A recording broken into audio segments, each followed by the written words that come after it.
Cookeville, Tennessee, where the Lebanon Blue Devils have just closed out the 1987 regular season with a 23-6 victory over the Cookeville Cavaliers. A game in which the Blue Devils, heavily favored, were very sluggish in the first half.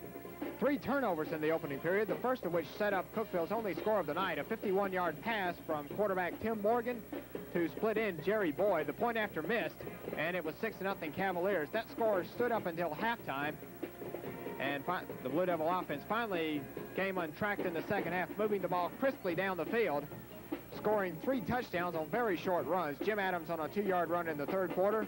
Tony Eckler and Jeff Crutchfield on 1-yard touchdown runs each in the fourth quarter. And the Blue Devils capped the scoring with their first safety of the year as Mario Jennings sacked backup quarterback Mike Bartlett in the end zone with just 10 seconds remaining for the 23-6 victory. The Blue Devils next week are at home against Tullahoma in the first round of the TSSAA playoffs.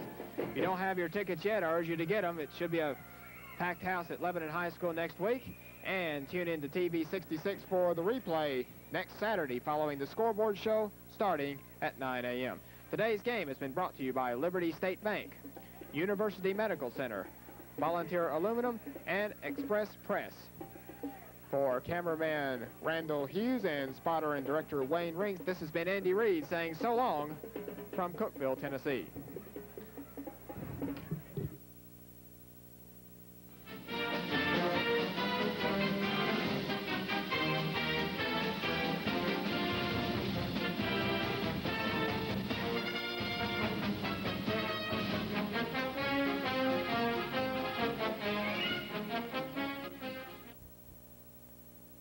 Medley, head coach of the Lebanon Blue Devil football team, is with us right now. Coach, I bet you were glad to see that one over with, weren't you? Yes, we were. Going into the ball game, we wanted to go in there and first of all win the football game, and then second of all come out of it healthy. So I think for the most part we did both. Okay, well you certainly won the ball game. How about the health factor? Anybody get hurt last night? No, nothing major. Maybe a bruised knee or whatever with Adrian Lee. And we had 2 people who did not play at all. Freddie Pennington, our nose guard, and then Jason Thompson, our offensive guard, did not play. Hopefully a week's rest will have these people ready to go against Tullahoma. I certainly hope so. Okay, first half of the ball game, there were those of us that sort of felt like we were back in Manchester again, watching that one happen again. The team just really didn't play all that well the first half. Second half seemed to come alive. Some good defensive plays, offense able to move the ball, get some points on the scoreboard. Do you think it was possible that folks might have been taking Cookeville too lightly or thinking ahead to Tullahoma? Well, I think maybe it was a combination of things, Wayne. We talked all week about Cookeville, and from the standpoint that they had maybe 20 or 22 seniors, knowing that they were going to be playing their last ball game, and we felt like they were going to come out and really battle us, which they did. And then the last 2 weeks against Murfreesboro, Oakland, and against Shelbyville, we had played emotional football, and it's tough to do that every week. And going into this thing, we talked about it and we talked about it, but evidently it didn't sink in with our people because the first half we didn't play with a whole lot of intensity, and we're the type football team that we need to play that way in order to play well. And the thing that really concerned me last night, we'd gone all year and just hadn't turned the football over very much, and last night we did that, and then also we had more penalties last night than we've had all year. You know, it's kind of interesting for those of us observing the Blue Devil season so far. It looked like the 2 games where the team just really didn't quite get it together and play up to their potential happened to be played on artificial turf. Of course, I don't think that had anything to do with it. We didn't have people falling down a lot, but maybe that's just what, coincidence? Well, I think so, and the artificial turf there at Tech is a better surface than what we played on at Middle Tennessee. We had some problems with our footing over there, but last night it wasn't a factor. All right, looking ahead to Tullahoma. Tullahoma picked up a victory last night over Manchester, 41-0. Tullahoma, the Wildcats. They were runners-up in their district over there, runners-up to Shelbyville. And I think Shelbyville the only team to beat Tullahoma this year. What do we know about the Wildcats other than those facts? Well, we know, first of all, that they have a big, strong running back. The Shaw youngster has been there for seems like 10 years. He'll go around 220. They get him the football a lot, and then they have a good quarterback and a good split end who I think has going into last night maybe had scored 10 touchdowns on the receiving end of passes. So you know it's going to be a ball game where we're going to have to play good defense and not make the mistakes we made last night. All right, Tullahoma is a team that some people have compared to Shelbyville. Some people say that Maurice Shaw is, however, better than either of the two backs that Shelbyville has. Who knows? Shelbyville won that ball game, but if you got two backs, it's a little bit different situation that you're going to have to defense.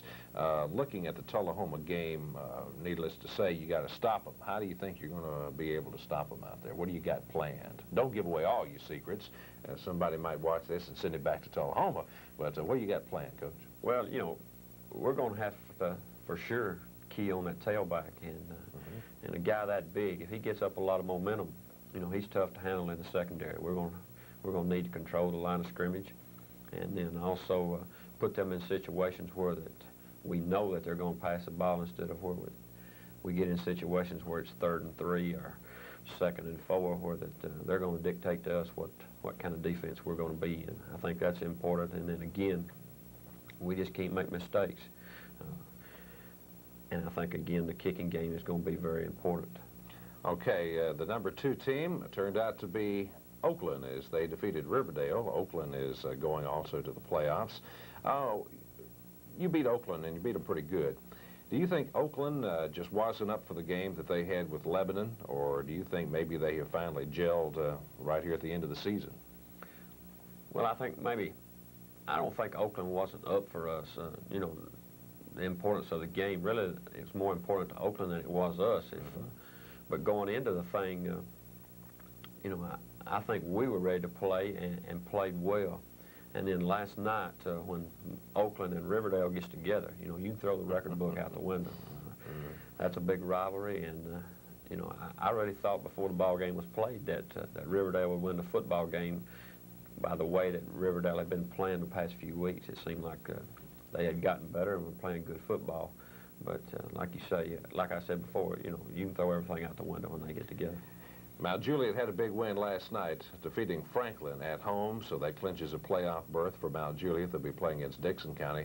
Don't you realize that we got 3 of our 4 county high schools that are into the playoffs?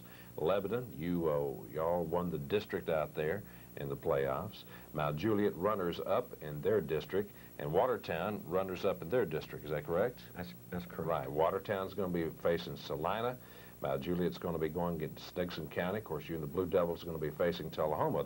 That looks pretty good for the fans of Wilson County, doesn't it? Playing some good football around here. It really is, and I think it's a credit to the Mount Juliet people. You know, they started out maybe 1-3 or 2-3, and have come on and played good football and been in pressure ball games. And then, of course, Coach Bill Robinson at Watertown, year in and year out, they do a good job and have a good football team. And I'm proud for both of those football teams. Tough year for Friendship. We hope that things will get better out there for next year. Of course, they suffered a loss this week, and lost the week before over to Columbia Academy. The game played here at their homecoming, which was a game that all of us thought Friendship was going to win.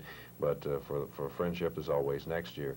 For the Lebanon Blue Devils, there is Friday nights. We look forward to seeing you out there. We'd like to wish you and the Blue Devils the very best of luck, and we're going to be there for the Lebanon Blue Devil playoff games.